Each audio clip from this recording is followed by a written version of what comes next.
Good evening. कैसे हैं आप लोग? सेल्फ टॉक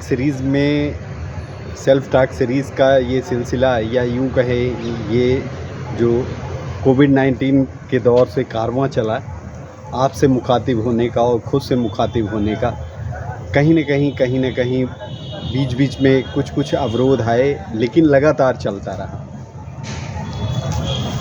और ये जो सेल्फ टॉक की सीरीज़ है, ये प्लान्ड वे पे कुछ भी नहीं है। ऐसा समझिए कि कहीं न कहीं इसमें सद्गुरुओं की कृपा है, और सद्गुरुओं की कृपा से ही और सद्गुरुओं की करुणा से ही ये संभव हो सका है। और जो उनकी संगत से हमने सीखा है, या जो डे टू डे लाइफ में सीख रहे हैं, वही आपसे शेयर करते हैं। और ये शेयरिंग कोई उस तरह की गुरुडम वाली शेयरिंग नहीं है। ये फ्री ऑफ कास्ट शेयरिंग है, और ऐसी शेयरिंग है जिसके बारे में राही जी कहते थे कि मित्रवत शेयरिंग हो। मित्रवत शेयरिंग है।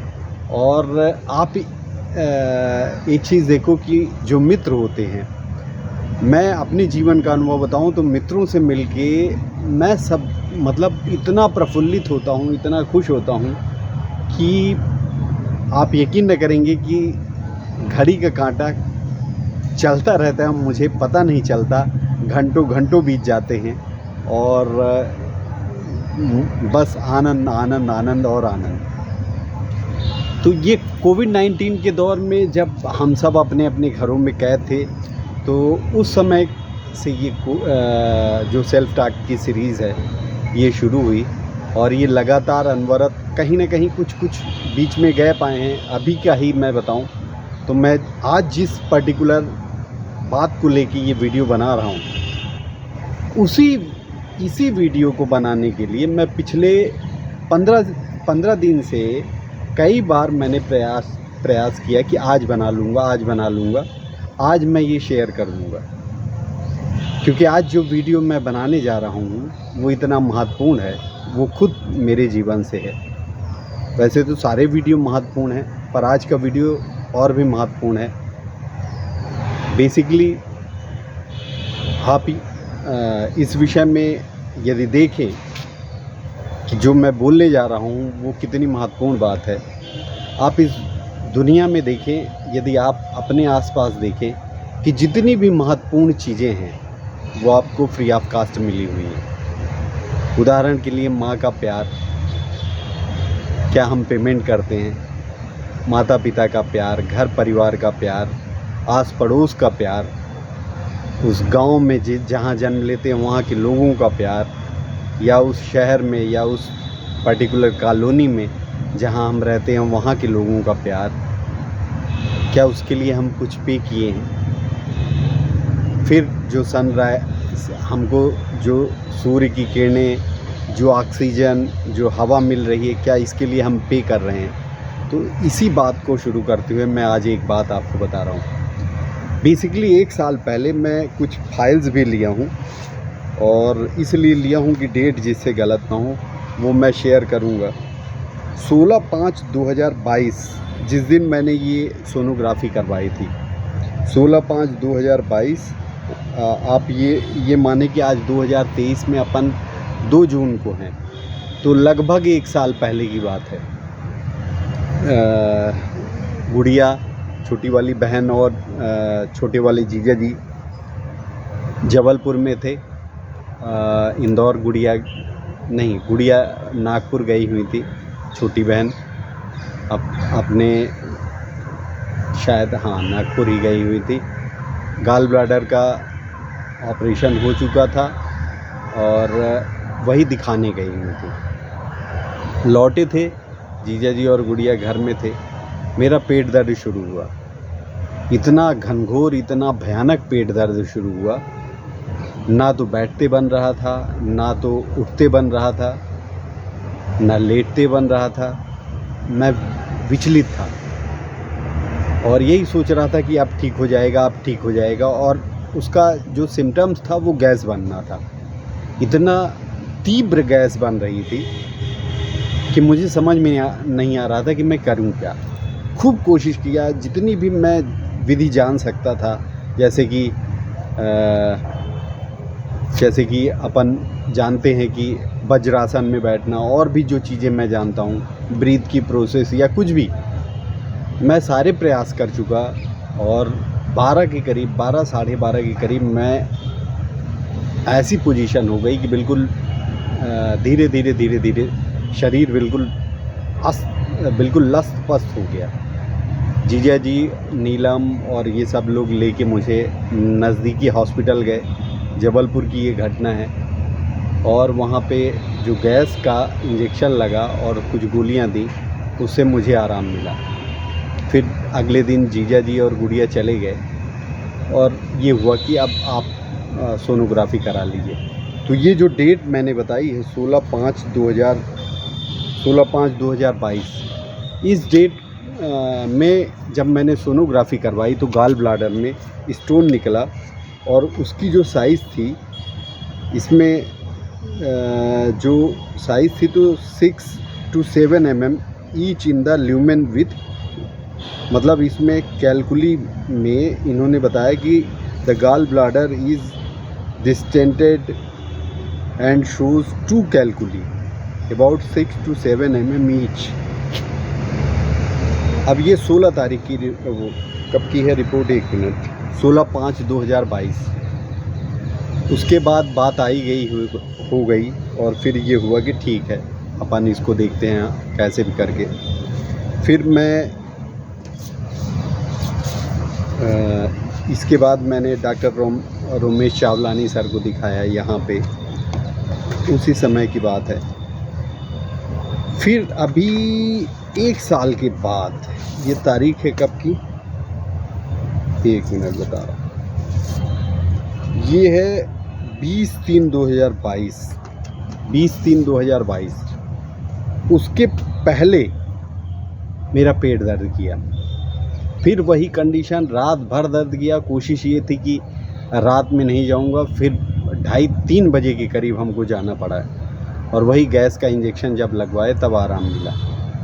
और ये तारीख जो 29 मार्च 2023 की है, जब दूसरी बार सोनोग्राफी करवाई तो इसमें जो गाल bladder shows multiple calculi of variable size largest 11.6 mm।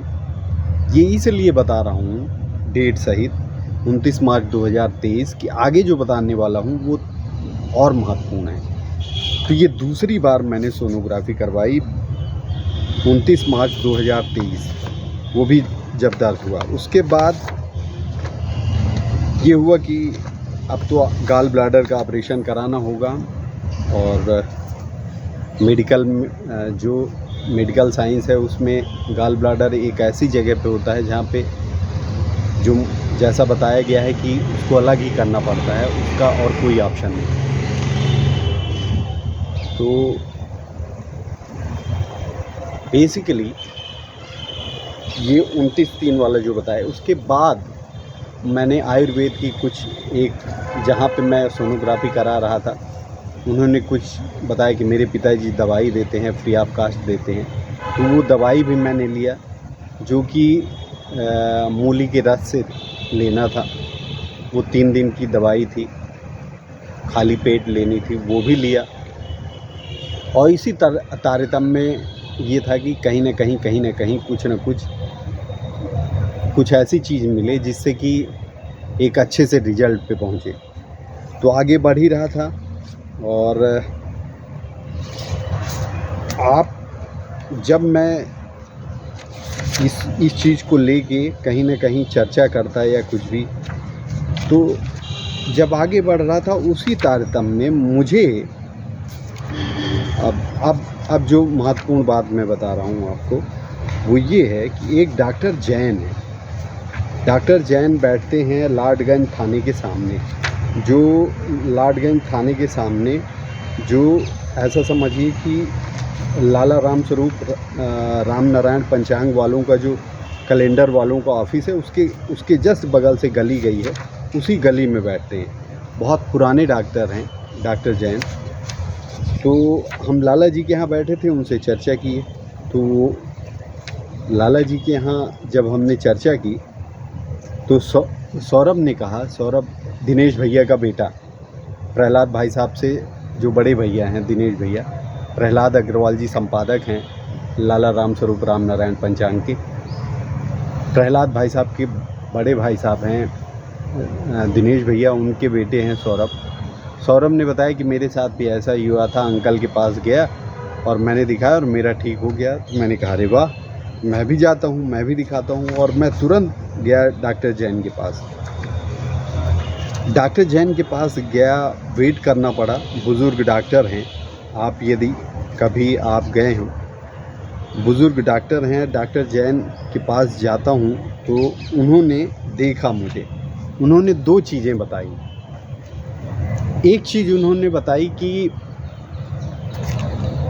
अपने जीवन से जुड़ी चीज़ बताई कि विद्यासागर जी महाराज से मैंने ये चीज़ जब मेरे साथ हुआ तो मैंने बताया, तो विद्यासागर जी महाराज ने बोला कि देसी गाय का दूध 1 गिलास लेके कुनकुना और 1 गिलास पानी, उसको 40 बार मिक्स करना है, शरबत जैसे फेंटना है और फिर उसको पी लेना है।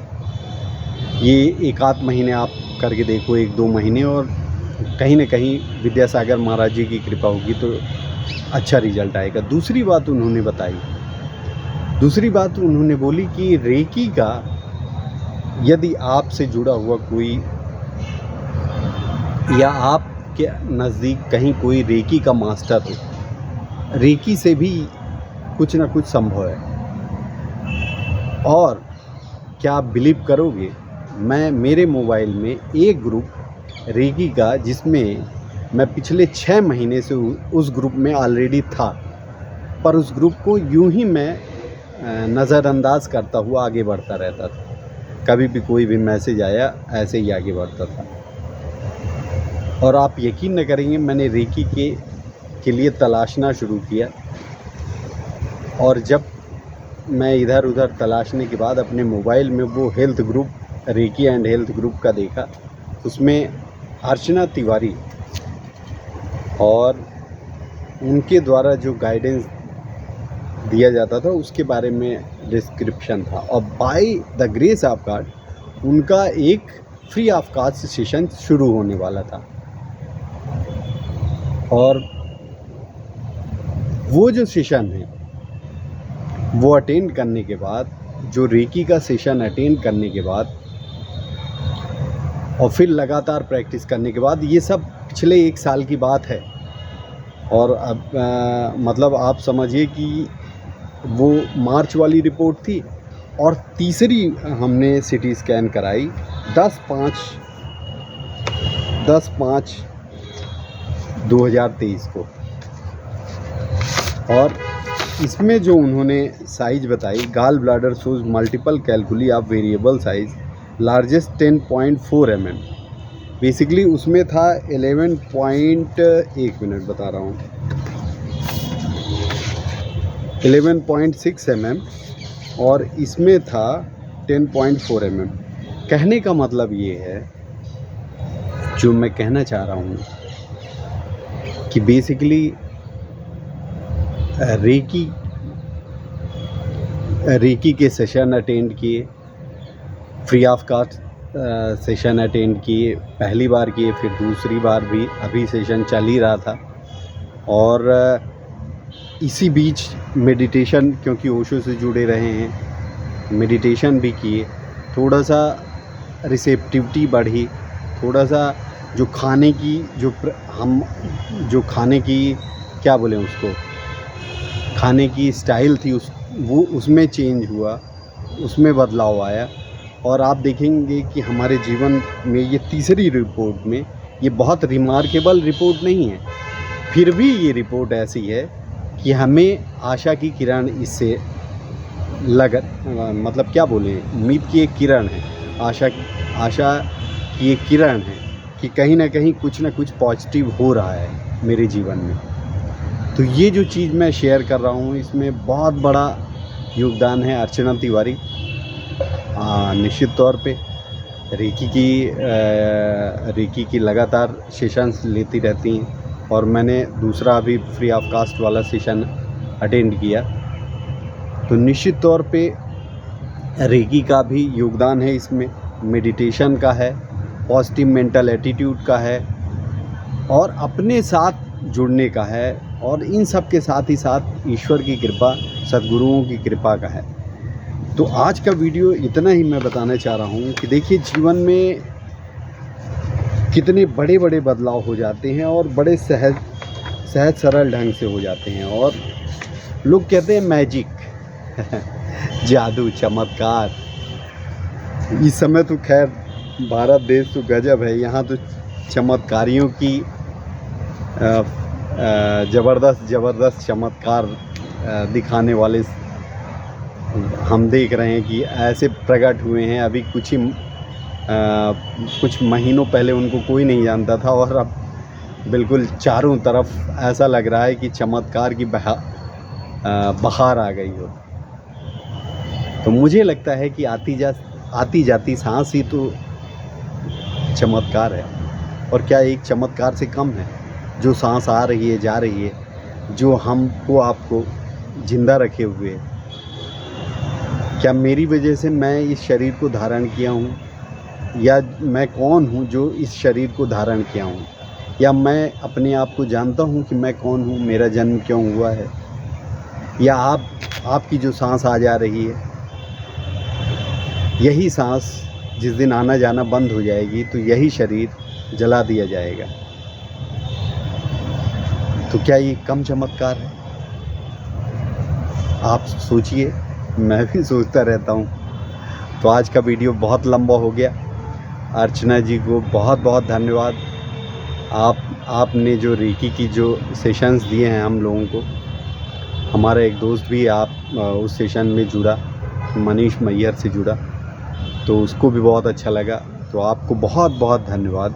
आज का जो वीडियो है ये कहीं ना कहीं आपको धन्यवाद ज्ञापित करने का, और जो इस दौरान मेरे जीवन में जो एक तरह से शारीरिक जो घटनाक्रम हुए हैं, ये उसका भी वर्णन हो गया। तो ये वीडियो एक तरह का